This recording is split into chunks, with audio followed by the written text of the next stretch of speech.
কিন্তু মোহাম্মদ জাফর ইকবালকে আপনার ভালো লাগবে না তাই বলে আপনি তার বই পড়ানোর মাধ্যমে যে নজির স্থাপন করতে চান সেটার বলি কিন্তু আপনিই হবেন। যেমন আমার কাছে এরকম অসংখ্য বই আছে, 1400 বছর আগের একজন মরুর ডাকাত লিখেছিল এই পুস্তকগুলো, এবং এই পুস্তক আমার কাছে কোনো মূল্যই রাখে না। এবার আমি আপনাদের ঘোষণা করতে চাই যে আগামী 27 আগস্ট যখন তারা ডক্টর মোহাম্মদ জাফর ইকবালের বই পড়াবে, তখন আমি এরকম কোরআনের অসংখ্য পৃষ্ঠা পুড়িয়ে তাদের সাথে একাত্মতা পোষণ করব। কারণ এই বই আমি আমার টাকা দিয়ে কিনেছি এবং এই বইয়ের প্রতি আমার কোনো সম্মান নেই। এই বইয়ের যে লেখক, সে কুখ্যাত মরুর ডাকাত, মহা উন্মাদ, তার প্রতি আমার কোনো শ্রদ্ধা নেই। আমি তার বই ছিঁড়ব এবং পড়াবো।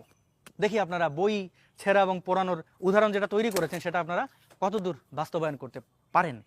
আপনারা অন্যের দিকে ঢিল ছুড়বেন, সমাজে ঘৃণা ছড়াবেন এবং আশা করবেন আপনাদের সাথে এটা হবে না। এটা তো খুবই ভুল।